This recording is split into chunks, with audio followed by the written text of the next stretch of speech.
শ্রীলঙ্কার প্রেসিডেন্ট নির্বাচনে জিতেছেন মার্ক্সবাদী নেতা অনুরা কুমার দিশানায়েক। ন্যাশনাল পিপলস পাওয়ার এনপিপি নামে রাজনৈতিক জোটের নেতৃত্বে থাকা এই নেতা গড়লেন ইতিহাস। তবে সবকিছু ছাপিয়ে প্রতিবেশী দেশগুলোর কাছে একটাই প্রশ্ন ঘুরপাক খাচ্ছে, শ্রীলঙ্কার নতুন প্রেসিডেন্ট অনুরা কি চীনপন্থী নাকি ভারতপন্থী?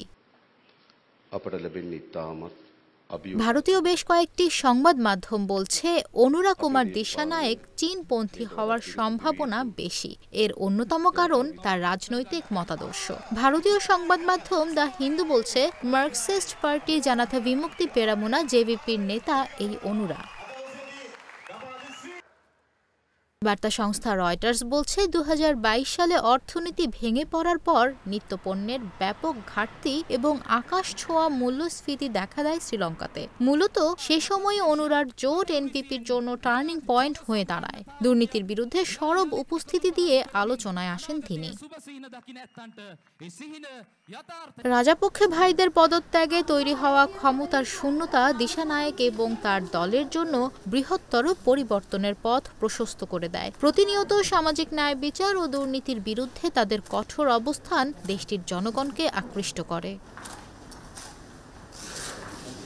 একেডি নামে পরিচিত এই নেতা বামপন্থী মতাদর্শকে লালন করে রাজনীতি করেন। তিনি মার্ক্সবাদী ও লেনিনপন্থী হিসেবে অধিক পরিচিত। তবে এ ব্যাপারে নির্বাচনী ইশতেহারে কিংবা প্রচারে কোনো মন্তব্য করেননি অনুরা। অনুরার জয় নিয়ে হয়তো ভারতও এতটা ভাবেনি, কেননা নির্বাচনের কিছুদিন আগে ভারতের একদল প্রতিনিধি শ্রীলঙ্কা গেলেও তিনি আলোচনায় তেমন গুরুত্ব পাননি। চীন কিংবা ভারত কাকে বেছে নেবেন, এর আগে এমন প্রশ্নের মুখোমুখি হননি অনুরা। এখন আর হয়তো সেই প্রশ্নের সুযোগও নেই। তবে অনুরার দলের জোট এনপিপির জ্যেষ্ঠ সদস্য অধ্যাপক অনিল জয়ন্ত নির্বাচনের আগে ভারতীয় সংবাদ মাধ্যম দ্য উইককে বলেন, আমাদের দল বা আমাদের নেতা ভারতের সঙ্গে সম্পৃক্ত থাকতে চায়। ভারত অবশ্যই আমাদের প্রতিবেশী ও পরাশক্তি। সম্প্রতি একটি কৃষি শীর্ষ সম্মেলনের জন্য ভারত আমাদের আমন্ত্রণ জানিয়েছে।